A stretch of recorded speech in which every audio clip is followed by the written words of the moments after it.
عزیز طلباء و طالبات، السلام علیکم ورحمۃ اللہ وبرکاتہ۔ آج ہم نصابی سبق اسوہ حسنہ صلی اللہ علیہ وآلہ وسلم کے اگلے پیراگراف کی تشریح کرنے جا رہے ہیں۔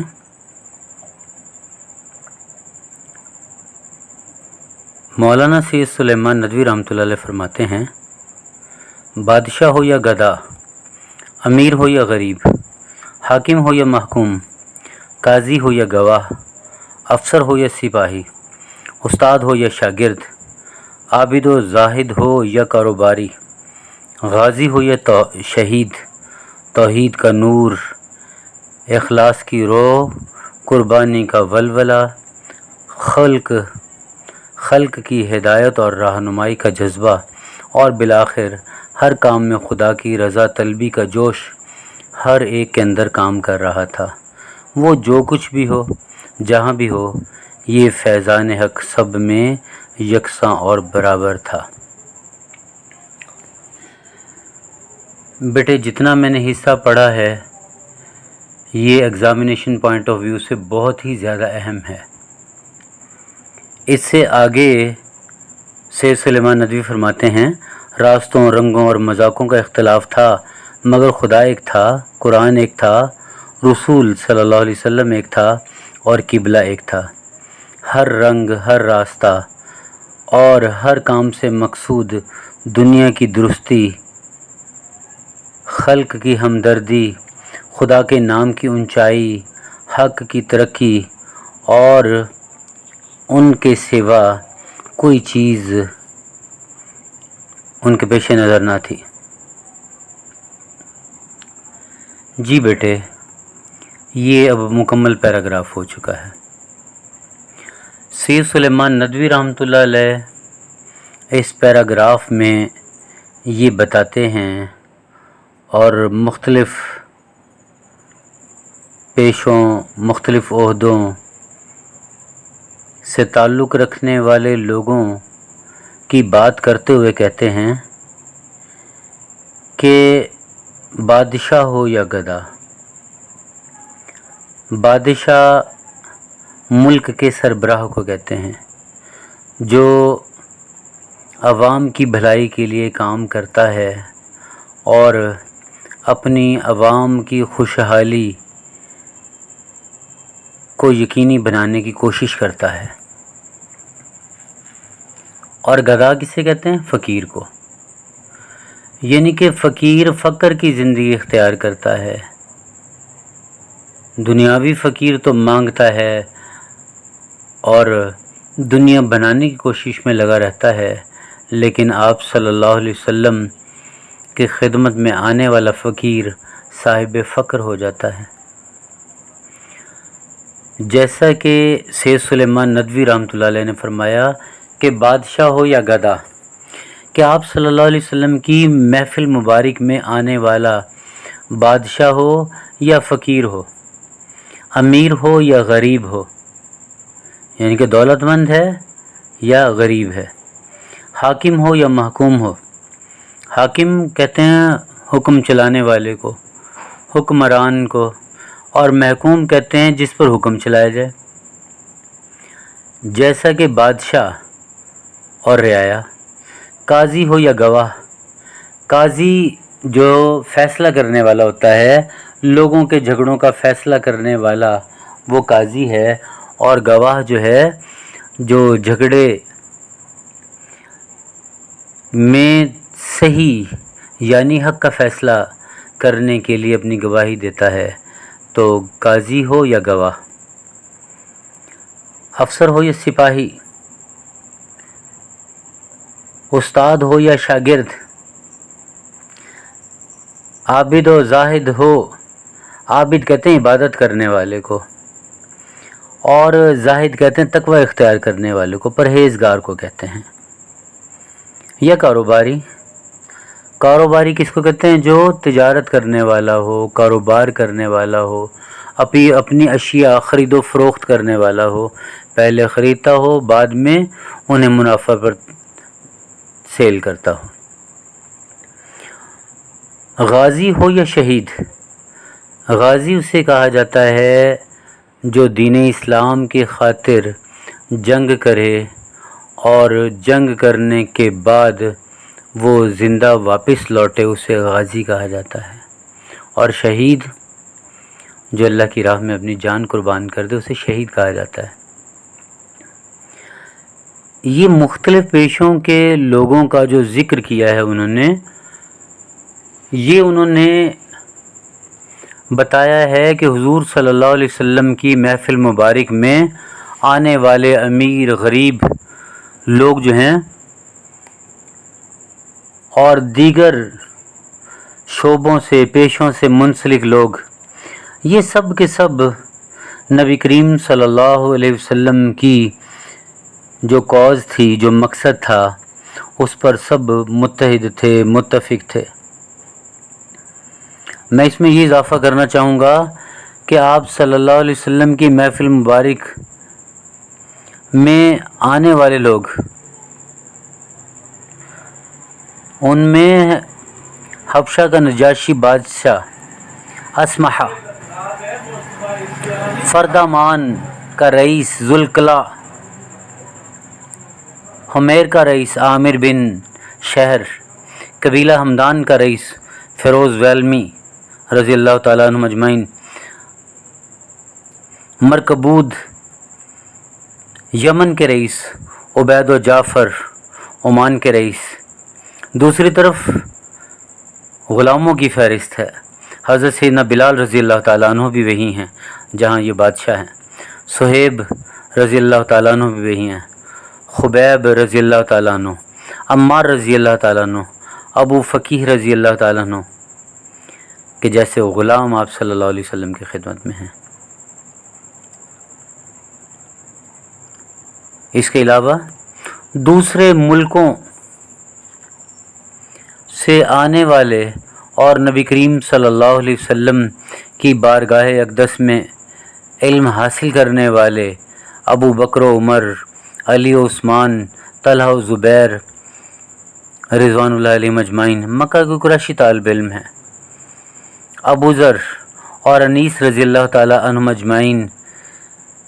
مکہ سے باہر تہامہ کے غفاری قبیلے کے ہیں۔ ابو ہریرہ اور طفل بن عمر رضوان اللہ علیہ اجمعین یمن سے آئے ہیں اور دوسی قبیلہ کے ہیں۔ ابو موسیٰ اشعری اور معاذ بن جبل رضی اللہ تعالی عنہما یہ بھی یمن سے آئے ہیں۔ زماد بن ثعلبہ رضی اللہ تعالی عنہ قبیلہ ازد کے ہیں۔ حضرت خبیب رضی اللہ تعالی عنہ الارت ابن الارت، خبیب بن الارت قبیلہ تمیم کے ہیں۔ یہ منقذ بن حبان اور منظر بن عائز عبد القیس قبیلہ کے ہیں، بحرین سے آئے ہیں۔ عبید و جعفر رضوان اللہ تعالی علیہم اجمعین عمان کے رئیس ہیں۔ آپ یہ دیکھیے کہ آپ صلی اللہ علیہ وسلم کی خدمت میں آنے والے لوگ، صہیب رضی اللہ تعالیٰ عنہ روم سے آئے ہیں، حضرت سلمان فارسی رضی اللہ تعالیٰ عنہ ایران سے آئے ہیں۔ اس طرح بڑے بڑے ملکوں کے لوگ آپ صلی اللہ علیہ وسلم کی خدمت میں حاضر ہوئے ہیں۔ ان سب حضرات میں کیا چیز تھی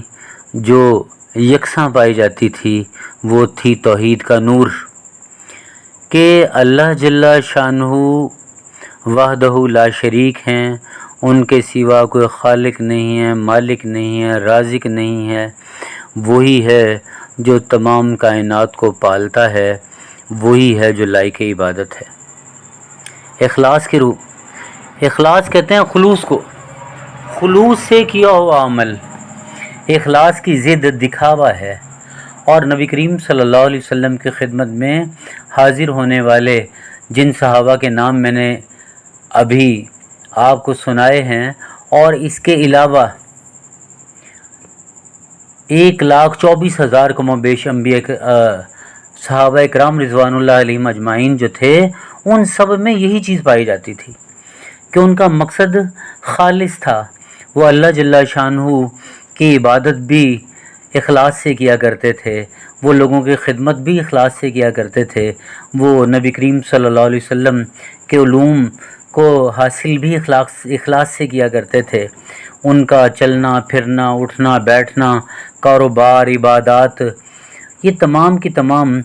زندگی کے تمام امور جو تھے وہ سب کے سب خالصتاً اللہ کی رضا اور نبی کریم صلی اللہ علیہ وسلم کی سنت مبارکہ کے مطابق تھے، کہ ان میں دکھاوا نہیں تھا، یہ دکھاوے سے کوسوں دور تھے۔ یہ جانتے تھے کہ انما الاعمال بالنیات، کہ اعمال کا دور و مدار نیتوں پر ہے۔ اور قربانی کا ولولہ، قربانی کا ولولہ کہ جوش ہے قربانی کا، اس میں آپ یوں سمجھ لیجئے بدنی قربانی، مالی قربانی، جب بھی موقع آیا صحابہ اکرام رضوان اللہ علیہ مجمعین نے اسے دریغ نہیں کیا۔ جب مال کا موقع آیا تب حضرت سیدنا ابوبکر صدیق رضی اللہ تعالیٰ عنہ اپنے گھر کا سارا سامان لے آتے ہیں، سیدنا عمر فاروق رضی اللہ تعالیٰ عنہ اپنے گھر کا آدھا سامان لے آتے ہیں، اور دیگر صحابہ بھی لے کر آتے ہیں۔ ایک صحابی مزدوری کر کے آتے ہیں اور چند کھجوریں لے کر آتے ہیں اور لا کر اس ڈھیر پر رکھ دیتے ہیں۔ آپ صلی اللہ علیہ وسلم فرماتے ہیں اس کا مفہوم یہ ہے کہ اس کا ثواب احد پہاڑ سے بھی زیادہ ہے، یا اس کا ثواب احد پہاڑ کے برابر ہے۔ اور جب جسمانی قربانی کی بات آئی تب انہوں نے ٹھکرا دیا، سب کچھ ٹھکرا دیا۔ دو صحابہ تھے، کھجوریں کھا رہے تھے، اعلان ہوا حی علی الجہاد، تو یہ ہوا کہ ایک صحابی نے کہا چلو چھوڑو ان کھجوروں کو، ہم جا کر جنت کی کھجوریں کھائیں گے۔ وہ دونوں صحابی میدان جنگ میں چلے گئے اور لڑتے لڑتے شہید ہو گئے۔ جانوں کی قربانیاں، جسم کی قربانیاں۔ غالباً حضرت ابو سفیان رضی اللہ تعالیٰ عنہ کے متعلق سنا ہے کہ ایک غزوے میں ان کی آنکھ ضائع ہو گئی۔ یا رسول اللہ میری آنکھ ضائع ہو گئی۔ آپ نے فرمایا یہی چاہتے ہو یا آخرت کی آنکھ چاہتے ہو؟ تو انہوں نے کہا یا رسول اللہ آخرت کی آنکھ چاہوں گا۔ تو انہوں نے اپنی آنکھ قربان کر دی۔ حالانکہ اگر آپ صلی اللہ علیہ وسلم چاہتے تو یہ معجزہ دکھا دیتے کہ ان کی آنکھ ان کی اصل جگہ پر لگاتے اور وہ اپنی روشنی اور نظر کی بحالی سے وہ دنیا کو دیکھ سکتے تھے، لیکن انہوں نے آخرت کو ترجیح دی۔ پھر اس کے بعد ہے خلق کی ہدایت۔ خلق کہتے ہیں مخلوقات سے، یہ خلق سے مراد انسان ہیں۔ انسانوں کی ہدایت کا جذبہ ان میں بہت تھا، کیونکہ وہ آپ صلی اللہ علیہ وسلم کی خدمت اقدس میں اللہ جل شانہ کے بھیجے ہوئے دین کو سیکھا کرتے تھے، اور اس کے بعد وہ اس پر عمل پیرا ہوتے تھے، اور ساتھ ساتھ ان کی یہ خواہش تھی کہ وہ دنیا کے وہ لوگ جو دین اسلام سے دور ہیں انہیں دار اسلام میں لے کر آئیں، انہیں ایمان کی دولت سے نوازیں۔ اس لیے ان کے ذہن میں یہی بات تھی کہ وہ لوگوں کو دین اسلام سے روشناس کروائیں، کیونکہ وہ جانتے تھے اللہ جل شانہ کا فرمان ہے اخرجت للناس تأمرون بالمعروف وتنہون عن المنکر، کہ تم لوگ اخرجت للناس انسانوں کے لیے نکالے گئے ہو، کہ نیکی کا تم حکم کرتے ہو اور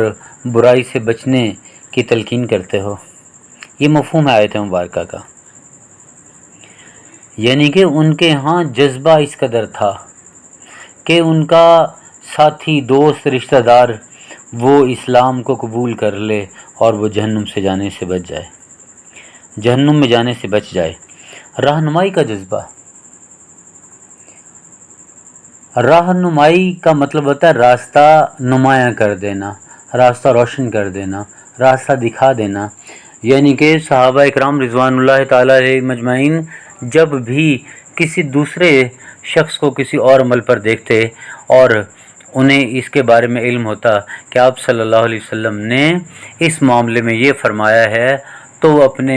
دوسرے ساتھی صحابی کی رہنمائی فرمایا کرتے تھے، اور وہ کہتے تھے کہ آپ صلی اللہ علیہ وسلم کو میں نے یوں کہتے ہوئے سنا یا یہ عمل اس طرح کرتے ہوئے دیکھا، تو دوسرے صحابہ جو ان سے لا علم ہوتے تھے وہ اس پر عمل پیرا ہو جایا کرتے تھے۔ یعنی کہ ان کا اصل مقصد یہ تھا کہ نبی مکرم صلی اللہ تعالی علیہ وسلم کی مبارک زندگی کی تمام سنتیں، اللہ جل شانہ کے احکامات سب لوگوں کی زندگی میں آ جائیں، اس لیے وہ ایک دوسرے کی دین میں رہنمائی کیا کرتے تھے۔ اس کے بعد آپ دیکھیں کہ اور بالآخر ہر کام میں خدا کی رضا طلبی کا جوش ہر ایک کے اندر کام کر رہا تھا۔ کہ ان کا مقصد کیا تھا؟ کہ اللہ کی رضا حاصل کر لی جائے۔ اللہ کی رضا کے حصول کے لیے انہیں جو بھی حکم ملتا تھا وہ اسے سر تسلیم خم کرتے ہوئے مانتے تھے، اس پر عمل پیرا ہوتے تھے۔ جہاں حکم ہوا یا ایھا النبی حرض المؤمنین علی القتال، اے نبی صلی اللہ علیہ وسلم مومنوں کو قتل پر ابھاریے، صحابہ جو ہیں وہ اللہ کی راہ میں لڑنے کے لیے تیار ہیں۔ جہاں جو حکم ہوا، جیسے حکم ہوا،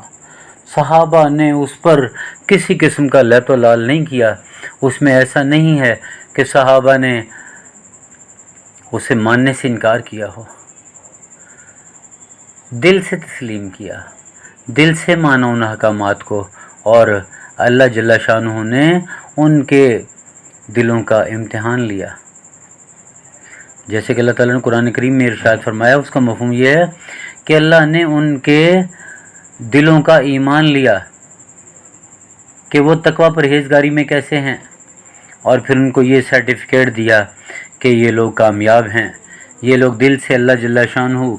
کی عظمت کو ماننے والے ہیں، اللہ کی خوشنودی کے حق کو حاصل کرنے والے ہیں۔ یہ وہ لوگ ہیں جن کا مقصد اللہ جل شانہ اور اس کے پیارے حبیب صلی اللہ علیہ وسلم کی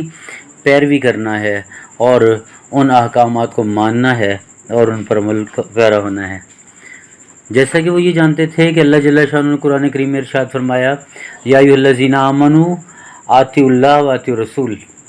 اللہ کی اطاعت کرو، اے ایمان والو اللہ کی اطاعت کرو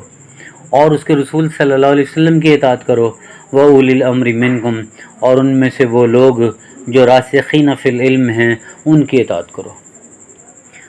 تو جیسا کہ میں نے ابھی آپ کو بتایا کہ رہنمائی کے جذبہ میں اولی الامر لوگ ہیں کہ جو نبی کریم صلی اللہ علیہ وسلم کی سنت مبارکہ اور قرآن کریم کے احکامات مبارکہ کو جانتے تھے، اور وہ ایک دوسرے کو اس کی تعلیم دیا کرتے تھے۔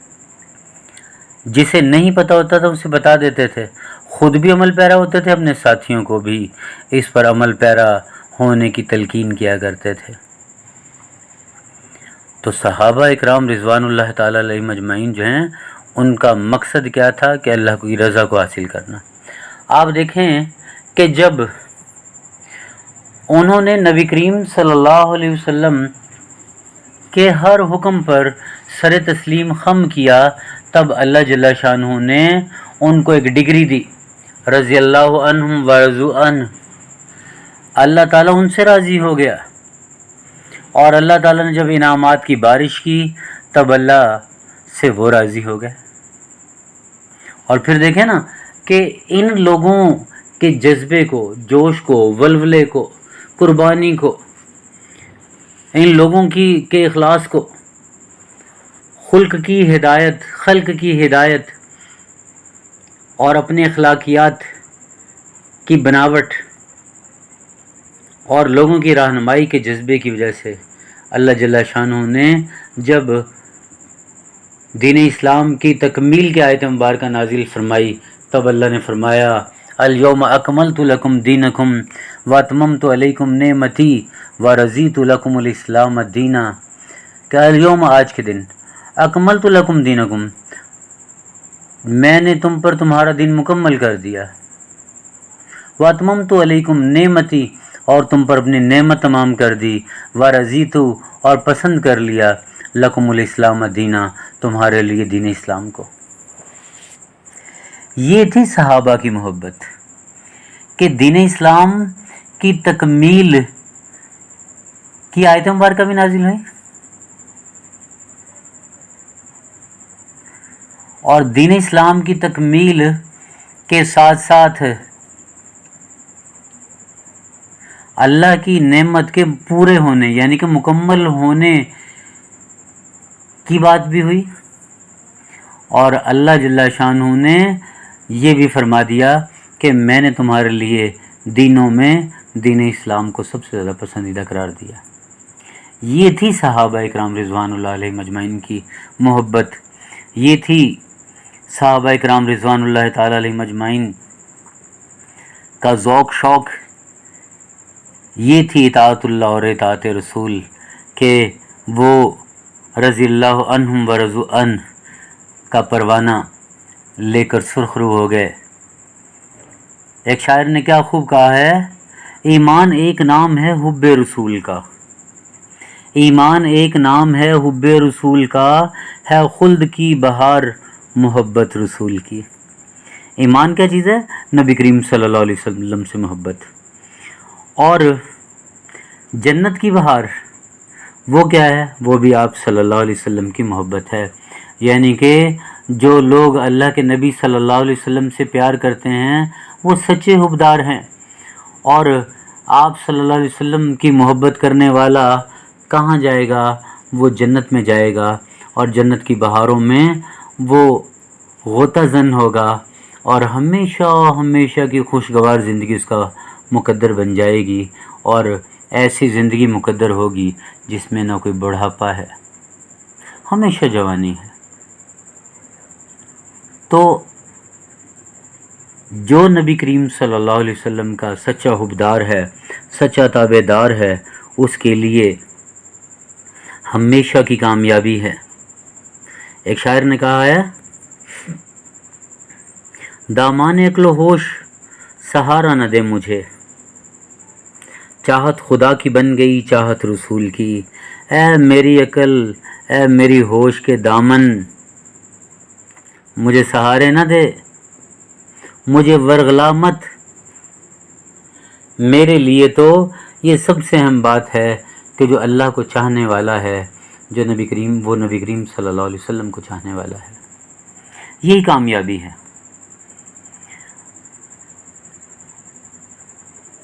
آپ دیکھیں کہ آپ صلی اللہ علیہ وسلم کی خدمت میں آنے والے، جیسے میں نے آپ کو بتایا کہ مختلف ملکوں کے لوگ، ایران سے، روم سے،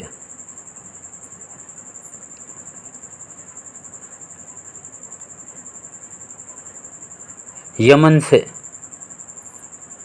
حبشہ سے، مرکبود،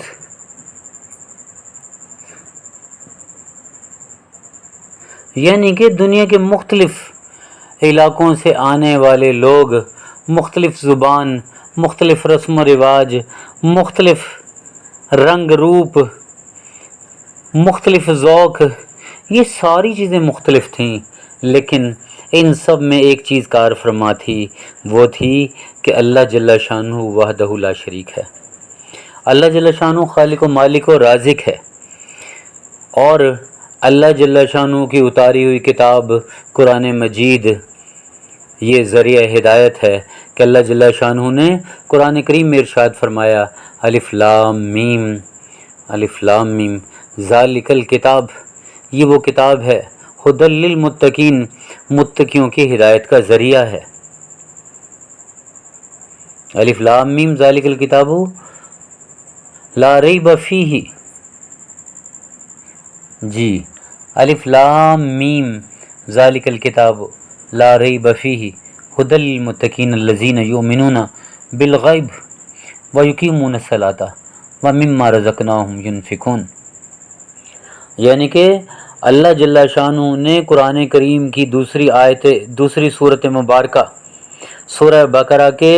آغاز میں قرآن کریم کے بارے میں ارشاد فرما دیا کہ یہ وہ کتاب ہے جس میں کوئی شک نہیں ہے، اور یہ وہ کتاب ہے جو ہدایت کا ذریعہ ہے۔ جو متقی لوگ ہیں وہ اس کتاب سے ہدایت پانے والے ہیں، اور رسول ایک تھا یعنی کہ یمن سے آئے ہوئے لوگوں کے لیے، روم سے آئے ہوئے لوگوں کے لیے، ایران سے آئے ہوئے لوگوں کے لیے اور دنیا کے دیگر ممالک سے آئے ہوئے لوگوں کے لیے نبی کریم صلی اللہ علیہ وسلم کی ذات بابرکت، ذات بابرکات وہ عظیم ہستی تھی جو ایک رسول ہی تھے۔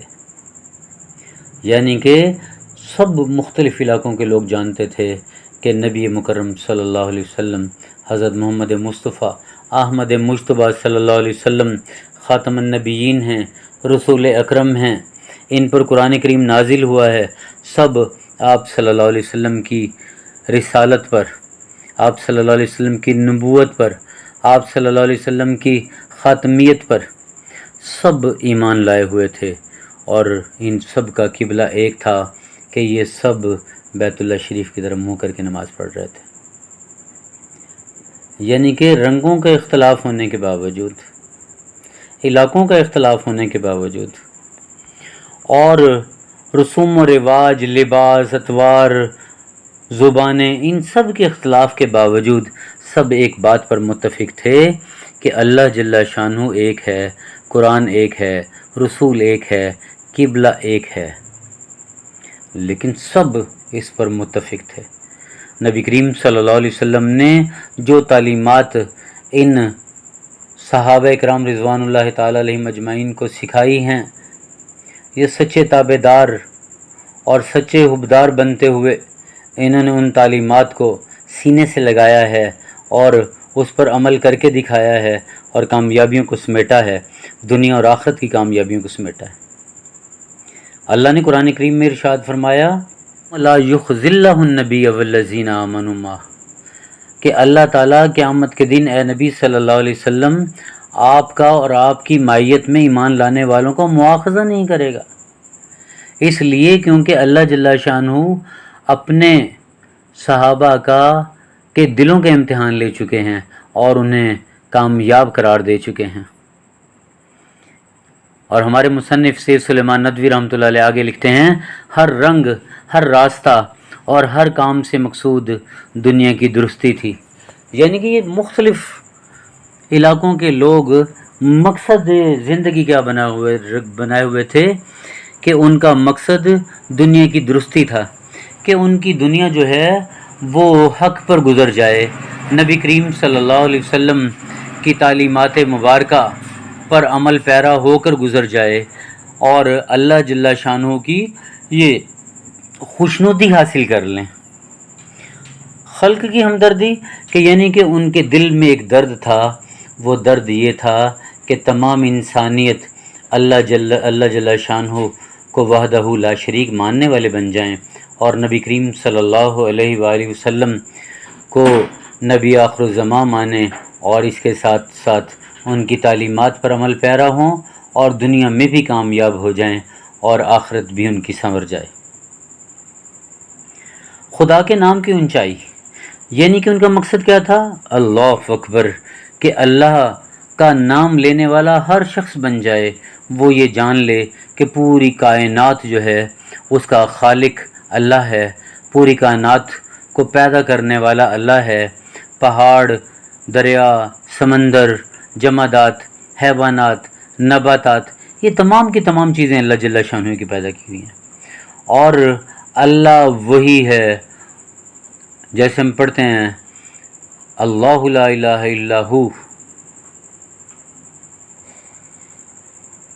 الملک القدوس السلام المؤمن المہیمن العزیز الجبار المتکبر، کہ یہ اللہ کے صفاتی نام ہیں۔ اللہ نور السماوات والارض، اللہ ساری کائنات کا نور ہے، زمین و آسمان کا نور ہے۔ اللہ لا الہ الا ہو الحی القیوم، ہمیشہ زندہ رہنے والا ہے، ہمیشہ قائم رہنے والا ہے۔ لا تاخذہ سنۃ ولا نوم، اسے کوئی اونگ نہیں آتی، نیند نہیں آتی۔ تو دیکھیں نا کہ اللہ جل شانہ کی نام کی اونچائی کیا ہے کہ وہ اللہ ہی کے لیے سجدہ ریز ہو رہے ہیں، اللہ ہی کے لیے قیام کر رہے ہیں، اللہ ہی کے لیے رکوع کر رہے ہیں، اللہ ہی کے لیے سجدہ کر رہے ہیں، اللہ ہی کے لیے عبادات ہیں، اور جو کفار سے جنگ ہے وہ بھی اللہ ہی کے لیے ہے، اللہ کے نام کی اونچائی اور سربلندی کے لیے وہ کفار سے لڑ رہے ہیں، اللہ ہی کے نام کی اونچائی اور سربلندی کے لیے وہ اپنے علاقوں شہروں کو چھوڑ کر دوسرے علاقوں میں جا بسے تاکہ اللہ کے نام کو اونچا کر دیں اور اللہ کے نام کا پھریرا پوری دنیا میں لہرا دیں۔ اور حق کی ترقی، حق کیا ہے؟ جو نبی کریم صلی اللہ علیہ وسلم لے کر آئے ہیں، حق یہ ہے، جیسا کہ اللہ تعالیٰ نے قرآن کریم میں ارشاد فرمایا ہے، والعصر، قسم ہے زمانے کی یا قسم ہے عصر کے وقت کی، ان الانسان لفی خسر، انسان جو وہ گھاٹے میں ہے، خسارے میں ہے، الا الذین آمنوا، مگر وہ لوگ جو ایمان لے کر آئے ہیں، وتواصوا بالحق کی، جنہوں نے حق بات کی وصیت کی ہے، تلقین کی ہے، وتواصوا بالصبر، اور صبر کی تلقین کی ہے، یہ لوگ ہیں جو وہ حق پر ہیں، ایمان لانے والے حق پر ہیں۔ اور ان چیزوں کے سوا ان کے پیش نظر مال و دولت، بادشاہت، وزارت، مشیر کا عہدہ کوئی معنی نہیں رکھتا تھا۔ وہ بادشاہ ہو کر بھی نبی کریم صلی اللہ علیہ وسلم کے سچے پیروکار تھے کہ آپ صلی اللہ علیہ وسلم سلطان عرب ہیں، مال و اسباب سے لدے ہوئے اونٹوں کے قافلے آ رہے ہیں، لیکن کیا ہے کہ وہ سب بیت المال میں داخل ہو رہے ہیں اور گھر پر فاقہ کی تیاری چل رہی ہے۔ یہ تھے صحابہ، یہ تھے سچے پیروکار نبی کریم صلی اللہ علیہ وسلم کے۔ اور اس پر میں اختتام کروں گا، نگاہ یار جسے چاہے سرفراز کرے، نگاہ یار جسے چاہے سرفراز کرے، وہ اپنی خوبی قسمت پہ کیوں نہ ناز کرے۔ اوکے بیٹے، اللہ حافظ۔